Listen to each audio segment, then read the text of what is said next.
Okay, first things first. Anytime I mention the BOTG, I'm referring to the bureaucracy of the game. In the Fire Emblem universe, all combat is referred to as the game. The BOTG is in charge of writing down all those little details nobody bothers to read.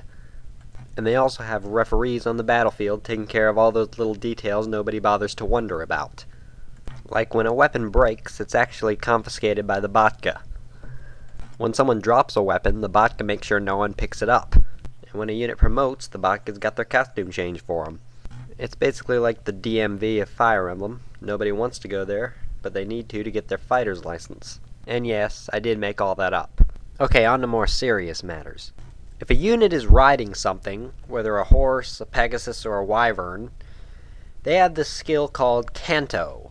Canto is that move again skill that lets them move again after they have attacked, used an item, or even rescued someone. If a unit is not riding something, they have this ability called Shove. Shove is a very handy skill that lets units push another unit one space in the direction opposite from them. This can be very useful if a unit is out of range or something, or they're in danger of being attacked by something that's super effective against them. Now, in order to shove a unit, the shoving unit's constitution must be no more than 2 less than the shovee's weight. If a unit is a bird lagooz, they get both shove and canto. They're the only units that have this ability. Shove and canto are both locked skills, which means you can't unassign them, and the units will always have them no matter what. The problem is that all units have a capacity to how much skills they can learn, and Shove and Canto take up some of that capacity. Shove takes up 5, Canto takes up 10. I should probably tell you this now, better now than me forgetting and never telling you. But when you complete a level, you get a special type of experience called bonus experience. When you meet certain conditions that depend on the level, you get extra bonus experience, and you can give this bonus experience to your units at any time in the base. The problem with this is, when a unit levels up with this bonus experience, only 3 of their stats will level up. However, always 3 of their stats will level up. So if only 1 or 2 of their stats are getting an upgrade every time they level up normally, you can use this to get their stats up. The best time to use bonus experience is when your unit has 3 stats left that actually can increase because the other ones are maxed out. And this is especially good when your unit has 1 stat that just won't go up. And speaking of the base, did you know if you go to the library, you can see the MVP for each chapter? Because I missed that the first 3 times I played it, actually. If you didn't know it, I'm glad I helped you find out about it. If you did, I guess you're going, haha, I didn't know it. So without further ado, let's begin the prologue. You know, of part 1. Now, as I said before, I'm not going into the storyline, so I probably shouldn't give away any story spoilers. So you shouldn't have to worry about that. But you know, I am revealing all the characters and the bosses, so that might be a giveaway for some people. Part 1, the Silver-Haired Maiden, starts out with the prologue, Under Gray Skies. You start out with only 2 units, so let's dive into their character descriptions. First up, we have Micaiah, one of our 2 main units of this game. And because she is a required character to use, she can't win my Bluetooth or Redtooth award. Micaiah has a dark affinity. She starts out as a D in light magic. And when she promotes, she becomes a C in staves. Micaiah starts out as a level 1 light mage. She's the only light mage in the game. And she comes equipped with a light tome, the weakest light tome in the game. It's called Light. Real creative, guys. Just kidding, it's very creative. And she also comes with an herb, which would be the weakest healing item in the entire game. It heals 10 HP, which actually the Vulnerary heals in Fire Emblem for the Game Boy Advance. But in this game, 10 HP isn't going to get you very far. Other than Shove, Micaiah comes with another locked skill known as Sacrifice.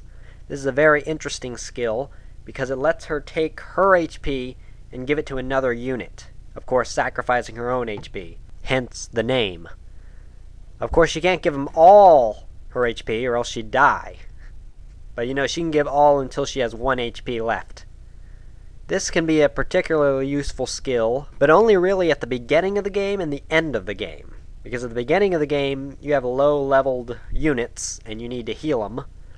And at the end of the game, you realize that it also heals any status conditions, which is when you need it the most. Let me say that one more time. Micaiah's Sacrifice heals all status conditions. Remember that. Do not forget that. It is very important. But anyway, Micaiah will turn out to be either a really good unit or a really bad unit. There's almost no middle ground here. Either her stats will explode, or they'll just go a little bit, and then she'll reach level 20 and be able to be doubled by everything and not be able to do much damage. I do believe Micaiah turns out to be a better healer than fighter in this game. Micaiah's biggest weakness is probably going to be her defense, and if not, probably her speed. But I think Micaiah does a good job of being the second best main character in this game. Moving on, your other unit that you can use at the start of the game is Edward. Edward starts out as a level 4 Myrmidon with a light affinity.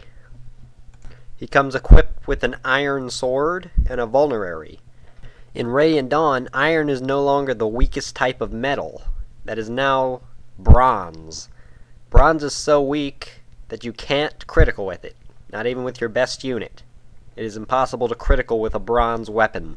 Edward starts out as a D in swords, and like all Myrmidons, he promotes to a Swordmaster, and then a True Blade. As with all Myrmidons, Edward comes with a skill called Critical Plus 5. Basically, it increases his critical chance by about 5%. And he also comes with the skill Wrath. Wrath is the first removable skill in this game. Basically what it does is anytime a unit's health gets below 30%, it increases their critical chance by 50. Basically making it a coin flip to determine if they're going to get a critical or not. And if their critical chance is normally high, it's going to be higher than that. Edward is your normal low-level Myrmidon sword-using unit, who is going to turn into a really great unit if you put some effort into him. And really, it's not that much effort. All you have to do is use him on a regular basis, and by the time he gets to a True Blade, you may as well give him the Master Sword, because he's got the Triforce of Courage all over the place.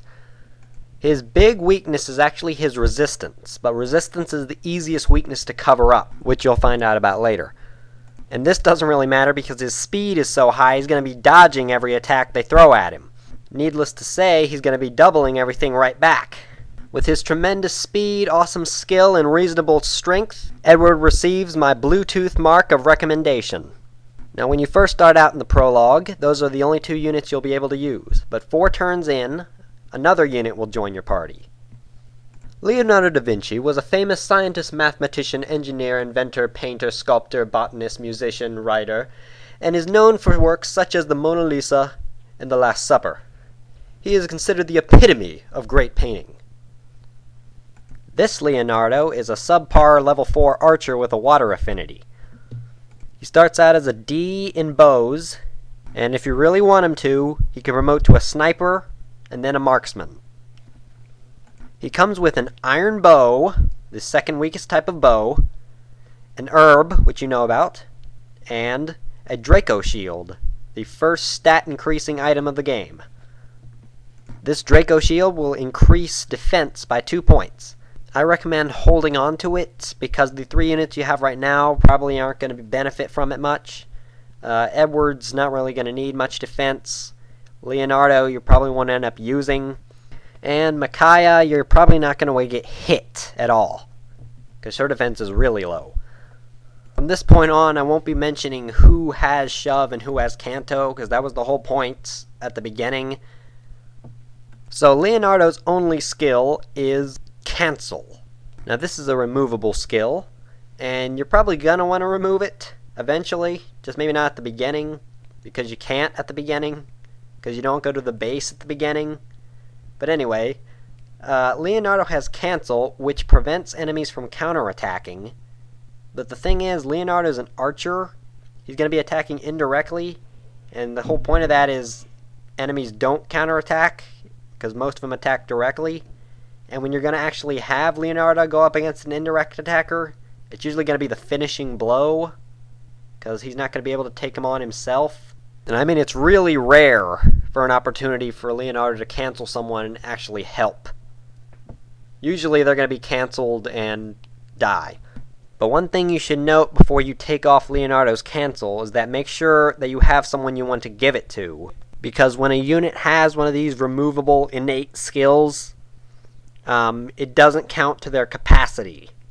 So they get it for free.